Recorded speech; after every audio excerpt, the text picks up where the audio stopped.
and when the steel door was pushed open, a chorus of screeches immediately echoed from the distance, and within that split moment Joy's whole body paused. Her feet, her thoughts, her breathing. The screeches were quite literally her worst nightmare coming true. "Don't mind the noise," Christy whispered over Joy's shoulder. "It's not as bad as it sounds." "You first," a voice from the shadows shouted. Joy blinked her eyes, ridding them of the glare of the outside world, before she could make out the figure of a woman standing behind an arched wooden desk. She trundled over with Fatso still flanked by her side. "Well, I guess I don't need to ask your name now, do I?" the woman behind the desk said. "So, let's start with question number 2, huh? Date of birth?" Joy swallowed, tasting the last of her pride as it slid down her throat. 1st of January, 1986. "Well, congratulations, Joy.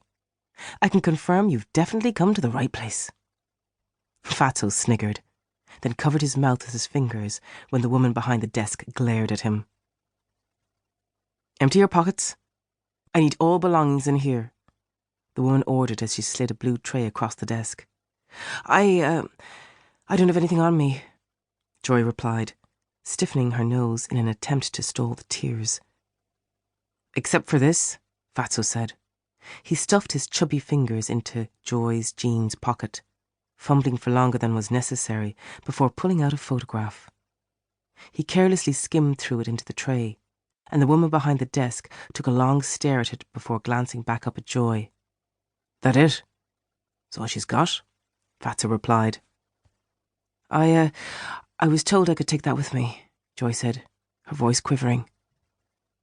The woman clicked her tongue against the roof of her mouth, then picked the photo up and stared longingly at it before handing it back to Joy. "Okay, but I'm going to have to take the laces out of those trainers." Joy looked down at the filthy laces she had spent the majority of the van ride staring at, then dipped to her hunkers to yank them from her Converse. She had barely dropped them into the tray by the time Fatso was grabbing at her elbow again, guiding her past the wooden desk with a firmer grip than she felt was necessary, and leading her towards another steel door. He didn't have to nod at a hanging CCTV camera to open this one. Instead, he pressed one of his chunky fingers to a keypad until the door clicked open. Then he pushed Joy inside with more force than, again, she felt was necessary, before slamming the door shut. "Ah, well, if it isn't Joy Stapleton," a sweet voice inside the hollow room said. Joy spun around to see another one of them standing in front of her, clad, same as them all, head to toe in navy. Only this one looked different. She wasn't menacingly grinning, nor furrowing her brow. She actually had kind eyes. Eyes not too dissimilar to Joy's best friend Lavinia. Or former best friend, as she surely was by now. "Strip." "Huh? Strip." "It means take off all your clothes." "I know what it means. It's just... What, here? Now? In front of you?" The woman smiled her kind eyes, and then a long silence settled between them before that kind smile abruptly dropped from her face.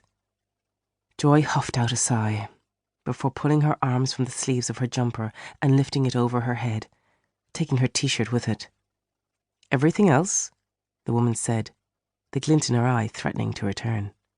Joy reached around and undid the clasp of her bra, revealing her goose-pimple-covered breasts before dropping it to the concrete.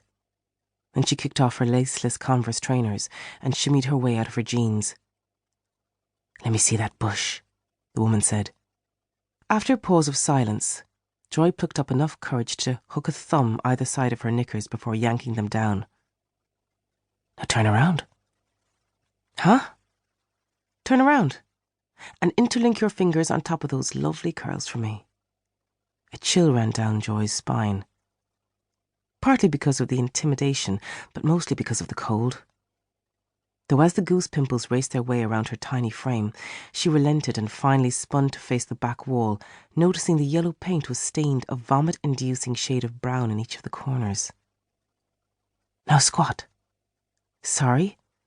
"Squat. Bend your knees and lower your ass." Joy held her eyes closed and